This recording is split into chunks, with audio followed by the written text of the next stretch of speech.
નિશ્ચય અને વ્યવસ્થિત બાબતે વાંચન થયું અને તેની લગતી પ્રશ્નોત્તરી પણ થઈ. હજુ મારે વધારે સમાધાન માટે પૂછવાની ઈચ્છા થાય છે. નિશ્ચય શું ન કરી શકે? શું બ્રહ્મચર્યના કેસમાં વ્યવસ્થિત બદલાયું ના કહેવાય? જો હા, તો નિશ્ચય તો જબરજસ્ત પુરુષાર્થનું સાધન છે, અહંકારે કરીને નહીં.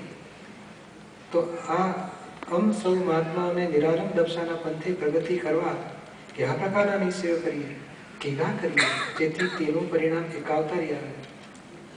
70% 5 આવે. તમે તો પેલી 11 એક આપી દો છો, બીજું વધારે કહેતા ને તો ના, એ 11 માસ્ટર કી છે બધી કરવાનું. પણ આમાં કેવું છે કે આપણે આજે દાદાની આજે જુદાપણાની જાગૃતિની વાતો સાંભળી કે આ બધી ઉપરથી જે સૂક્ષ્મતા લાવવા માંગી છે, આપણી જે જાગૃતિ છે ને બહુ બહુ સ્થૂળ અથવા તો આપણી સમજણ પ્રમાણે આપણે ગોઠવીએ છીએ. દાદાની દ્રષ્ટિએ એમની પાસે જે નિમૈતિક વાણી નીકળી છે, આ તો હજુ 10-15% વાત છે. એનાથી આગળ સૂક્ષ્મ કેટલું હશે એમની પાસે. આ નીકળ્યું કે જે અમને 1000 વાત દેખાય 10 નીકળે, તો 10 નીકળી એ 10 પકડીને આપણે ચાલી રહ્યા છીએ. તો એ આપણે જીવનમાં દાદા કહે છે ને, અમે કહીએ એટલે ખરો પુરુષાર્થ કોને કહે, બીજે દિવસથી ચાલુ કરી દે, એવું આપણે ચાલુ થવું જોઈએ. અને દાદા આ છાપેલું વાંચતા નથી, દાદા કહી રહ્યા છે આપણને, અને આપણે પુરુષાર્થનો આ રસ્તો ખુલ્લો કર્યો છે, હવે આપણે ફોલો કરવાનો રહ્યો, એ રીતે પકડી ચાલુ છે. એટલે નિશ્ચય જે છે એ પુરુષાર્થનો જ પાઠ છે, જબરજસ્ત પુરુષાર્થનો પાઠ છે. એટલે આપના પ્રજ્ઞાના વિશે, મોક્ષના વિશે, મોક્ષના વિશે રિયલમાં. હવે અમે તો તમારો દાખલો અત્યારે જોઈએ છે કે બ્રહ્મચર્યમાં સમજો કે વ્યવસ્થિત બદલાઈ ગયો, એટલે એ નિશ્ચયનો જે પુરુષાર્થ સ્ટ્રોંગ નિશ્ચય હતો અને સ્ટ્રોંગ નિશ્ચયનું પરિણામ મળ્યું. તો બ્રહ્મચર્ય એ તો દેહની સંજ્ઞા છે, ઉપક્ષ આખું ટોટલી. હવે એટલો જો જબરજસ્ત ફેરફાર જો દેહની સંજ્ઞામાં પણ થઈ જતો હોય અને પરમાણુ આખું જે ચેન્જ થઈ જતો હોય, તો એ સ્ટ્રોંગ નિશ્ચય તો શું ફેરફાર ન કરી શકે? અને એકાવતારી બનાવે એવું આપણી કચાશ ના હોય તો એકાવતારી બનાવે એવું આ વિજ્ઞાન છે જ. એટલે આ જુદાપણાની જાગૃતિના સ્ટેજે આ જે નિશ્ચય જે છે એ નિશ્ચયને સ્ટ્રોંગ નિશ્ચય બનાવીએ દરેક મહાત્મા, તો એ અમે કઈ રીતે કરીએ? તમારો નિશ્ચય ગુણ્યા સિન્સિયરિટી. આ નક્કી થયું ને એમાં પેલો વિરોધાભાસ માર પડે. તમે નક્કી કર્યું ફાઇલનો નિકાલ કરવો જ છે, પછી કઈ થાય તો ઠીક, ના થાય તો ઠીક, કેટલું આપણે એડજસ્ટ, એ બધી દખલ કરે છે ને તે નિશ્ચયને પોલ મરાવે છે, તોડી નાખે છે. નિશ્ચય એટલે એવું ના કહે કે અવિરોધાભાસ હોવો જોઈએ.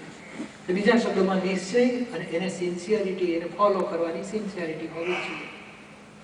અને એ વસ્તુ આપણને પૂર્ણાવતી કરે છે. તમે જે નક્કી, આજે સિમ્પલ મારી વાત લઈએ, આજે 71 થી વાણીનું કામ ચાલ્યું કે હજુ બોલો આજે 38 વર્ષથી એક ધારું ચાલ્યા જ કરે છે. નો ઓબ્સ્ટ્રક્શન્સ. જે જે બાબતના મારા જીવનમાં કામો શરૂ થયા તે સિટી ચાલ્યા જ કરે છે, કે બુદ્ધિની કોઈ દખલ જ નથી. આ ખોટું થયું, ના થયું, નતું કરવું, કશું બુદ્ધિ ઊભી જ નથી થતી. એ ઉદયમાં આવેલું પૂરું થતું પૂરું કરી પડે ત્યાં સુધી પૂરું થવાનું. ત્યાં બુદ્ધિ દખલ કરે છે. એટલે એ નિશ્ચય કરવો પડે છે, રાઈટ?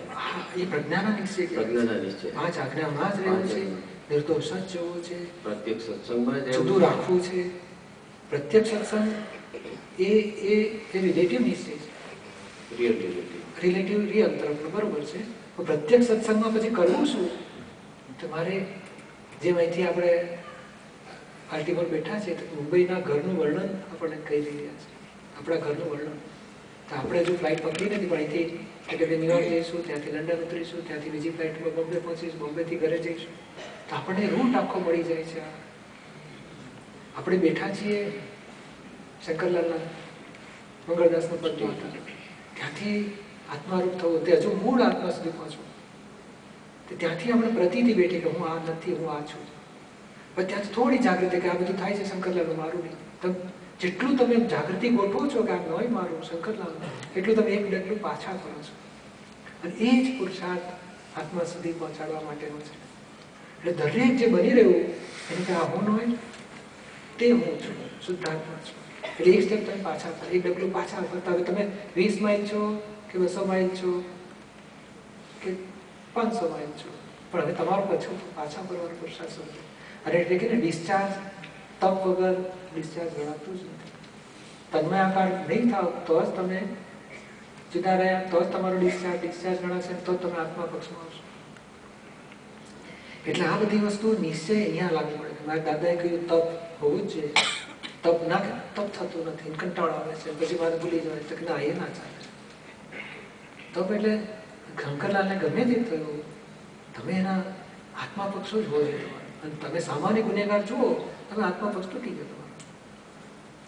પણ એ જે બધું કર્મો જ્યારે થાય છે અને તપ કરીએ છીએ ત્યારે કર્મ, કર્મફળ અને કર્મફળ પરિણામ 3 સ્ટેજ જે આવે છે. દ્રવ્ય કર્મ અને જે કર્મફળનું જે સ્ટેજ છે ત્યાં આપણે જે જુદાપણાની જાગૃતિમાં જે નિશ્ચય કરી છે ત્યારે તો એ નિશ્ચયથી કર્મફળમાંથી કર્મફળનું પરિણામ ચેન્જ થઈ શકે ખરું? હા, જો કહું તમને, તમે પેલા નક્કી કર્યું કે મારે ચા પીવી જ છે, એ ગયા બોલોની સેટ ચા પીવાની શરૂઆત થઈ.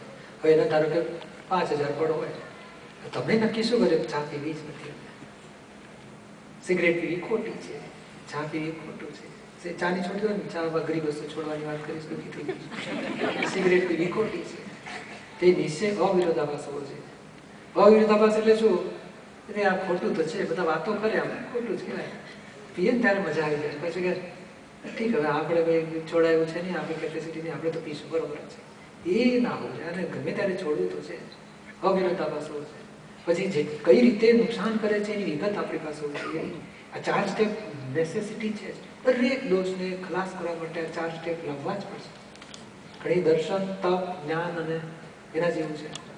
એ સમજણ એક જ મળી એનાથી તમે પૂરું નથી કરી શકતા. હવે તમારી વિગતવાર પડખણ દોષ બેઠો છે પેલી વિગતના આધારે, કઈ રીતે સિગરેટ પીવા મજા છે, કઈ રીતે સુખી થઈશું, કઈ રીતે મજા કરીશું, એ ગુણાકાર બુદ્ધિએ કરેલા છે. અને બુદ્ધિના ભાગાકાર કરવા માટે કઈ રીતે જોખમ છે લાવવું જ પડશે.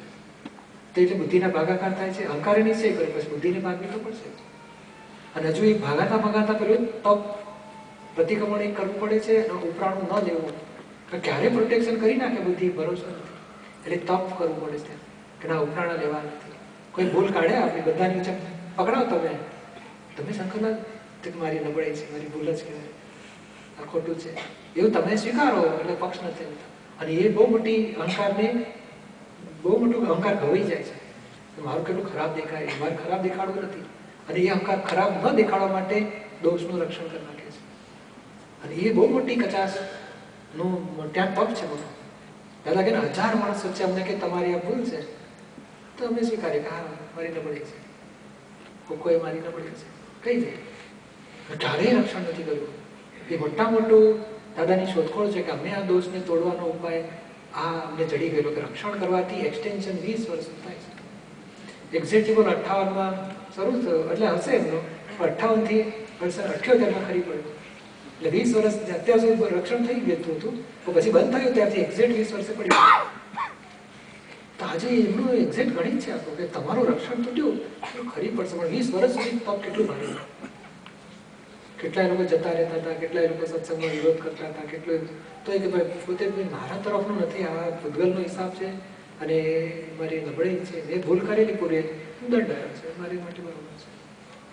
એટલે આ 4 સ્ટેપથી જ, એટલે આ 4 સ્ટેપ આ નિશ્ચય એક હોય છે, એ સપોર્ટિંગ આ 3 લેવલ 3 સ્ટેપ બીજા છે. એ જે 4 સ્ટેજ કીધા કે હોય સ્ટેપ તો સ્ટેપ્સ, તો એ 4 સ્ટેપમાં નિશ્ચય આવ્યો,